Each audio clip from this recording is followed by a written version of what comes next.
What's up, everybody? It's Fabio Potent. You know this. Bringing you guys today a Jujutsu Kaisen Chapter 112, 113 discussion. Not a review. We're going to just talk about this shit. And I got a lot to get off my mind. Because I'm here to talk about Sukana, our boy, the Demi-Fiend, Sukana. And then I'm also going to talk about Toji. Because we just got a lot to talk about. You know, this chapter has been on my mind. Both of them, really.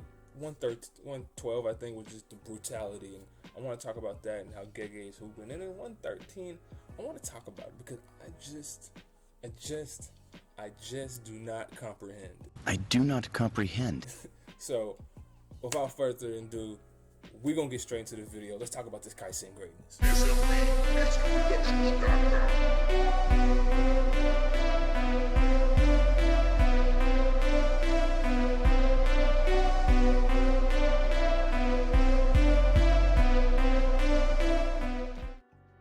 So first off, I want to talk about 112.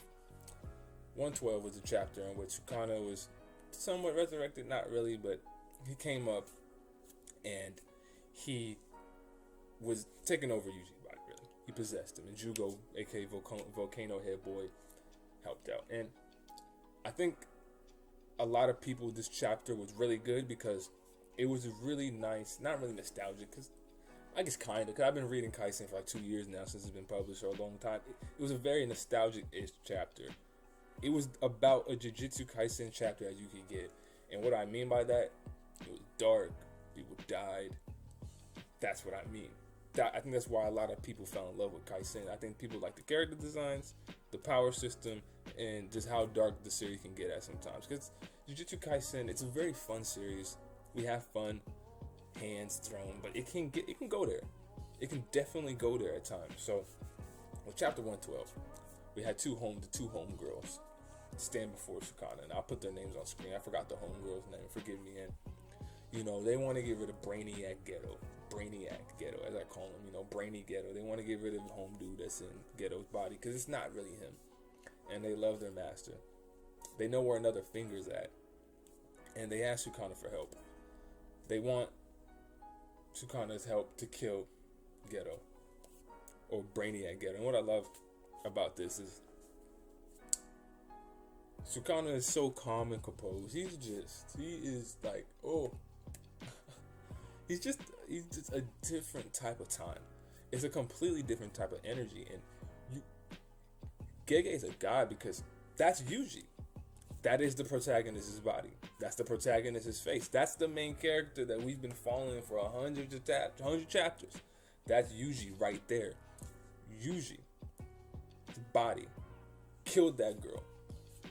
It's crazy when you think about it. And like, you know, is Yuji inside of his own head? Did he see that? Like, is it like an OBE kind of, like he can see his body but he can't control it? Like, is he like? I want to know how this is going to affect him mentally, because essentially, even though that was Sukana, our main character, our hero, he just fucking killed two schoolgirls. Honestly. Even though it wasn't him, it's him though. You know what I mean? And this is going to be amazing, I hope, for Yuji's character, because we know Yuji, he wants to save people. He wants to help people. He wants to make sure that people can die as natural as they can, even though, you know, Young Fish fucked that up, but still. And having Sukana kill those girls in such brutality, just leaning back and saying, "Raise your heads," and it's, nigga, fuck out of here, bitch! You thought you could one finger? I'm not pleased. That was my favorite line when he said, "I'm not pleased," and you just get that reminder that Sukana's a curse. I think Gege is hooping right now. You know, it didn't really sit for me for a second until I realized that, like, you know, our hero, our main character, even though he's possessed, he killed those two girls with his bare hands. His own hands. That's his body. I know he's possessed, but that's Yuji. He killed her brutally too, and it wasn't like a pretty decay. Like, he brutalized these women, Sukana. Like, he brutalized them. It was horrible. Absolutely cut up that one girl's head into like tiny cubes, and the other one was just obliterated, and she was literally Campbell noodle soup chunk. So it's just crazy, you know. And then Sukana's on the loose. Jogo's gonna land one hit. We're gonna see. He's gonna be crazy. He's gonna be a low diff. Jogo's strong, but like he just gets memed on a lot. But like I think people were remembering how strong he was when he bodied the 3 Maki in them. But that's about enough for the Sukana part. I'm really hyped for that. I think it's not. I'm not gonna say it's the craziest thing that's ever happened in manga, because I've read manga where the main characters have maybe killed somebody that they didn't need to, but like even if possession or not, but it's just like, you know, I just can't wait to see how that affects Yuji in his mental space that he killed these 2 girls. So now that we got the Yuji part done, I mean not the Yuji part, the Sukana part done, let's talk about 113. Let's talk about Toji. And this is what I really wanted to talk about, because somebody needs to help me. Because right now, I just do not comprehend. I do not comprehend. Let's talk about Toji. I'm going to just say it. Right now, I don't like it. I don't like it. Right now, what happened to Toji, I do not like it. I know last time I said I need to see no more, but right now, I could just say it. I'm not liking what I'm seeing right now from this Toji resurrection plotline. It can change down the line. Things can get better. Resolutions could be had. There can be a very great emotional payoff maybe later down the line that we can make this better. But right now, as I'm recording this, when chapter 113 just came out, I'm not a fan of how Toji went out. And here's why. It does feel, to me, this is only me, it does feel a bit cheap. Now, you might be saying, oh, how dare you? How dare you question gay? You're not a real fan. Okay, relax, all right? It's all right. Toji right now how I feel. He feels as if he was just used to beat Cthulhu because they weren't strong enough. And if you guys don't know, I call Dagon Cthulhu. It's just Dagon. I'm sorry, I'm not gonna call him that. Cthulhu is just funnier. It's a meme, but it seems cheap because it seems like he just came in to body Cthulhu. And just get them away. Because this is why it's like, where's this going?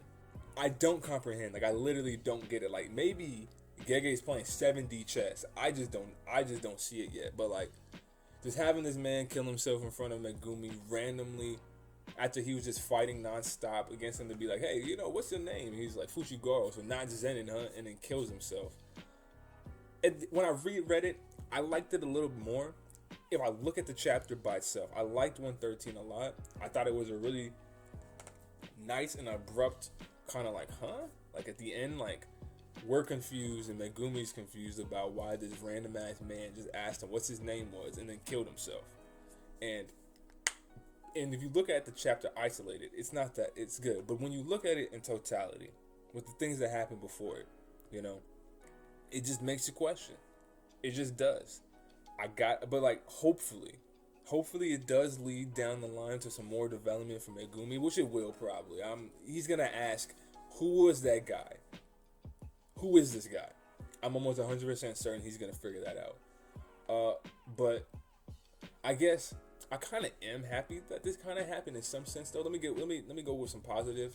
That I said it feels cheap because I feel like he was just there to beat the gun. But let me give it some positive. I am happy that it did happen so abruptly, because I was kind of afraid we were gonna get the stereotypical, corny, oh son, I've come back from the dead. Look how much you've grown. Blah blah blah blah. You know, all that stuff that we see all the time. But I do like how abrupt this was. Even though I'm not really a fan of how Toji was right now seemingly used as, I'm just gonna say the buzzword that we all hate, a plot device to beat the gun. Really did like how abruptly he kind of just killed himself, because we didn't get that stereotypical, like I said, the classic shonen, classic anime, son, I'm the ghost spirit father, you know, like Naruto, for Great Ninja War, Minato, posted up with Naruto, you know, the whole time, like, oh, look how far you've grown, even though he's dead, you know, so we didn't get that kind of corny shit. It was just a real quick, manly, like, so no Zenin, huh? Good for you. And stabs yourself. Like, in that aspect, it's kind of raw. Toji is raw. He went out like a G, and that is raw. Like, if I look at 113 by itself, it's raw. I like how it just, not a Zenin, huh? Good for you.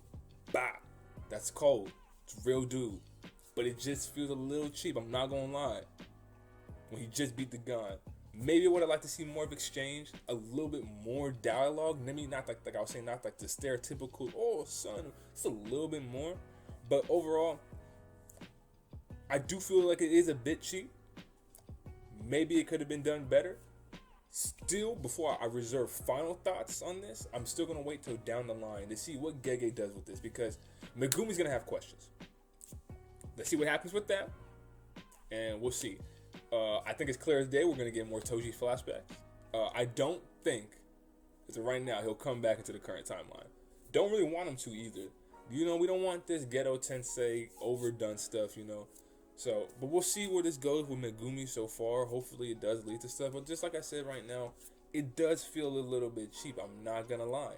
But if it does lead to something down the line, I would still say that this is a little bit cheap, but it has a great emotional payoff, you know? Kind of like how people say in Hunter x Hunter, this is a random example of fucking Aloki or whatever her name is, you know, plot device, hero's gone, but nobody gives a fuck because it's great character moments and it's done well. So even though I think that this is cheap, it can still end up with a high emotional payoff. I'll say that. So without further ado, that was just a discussion. I just wanted to get my shit off. I've just been actually holding that in.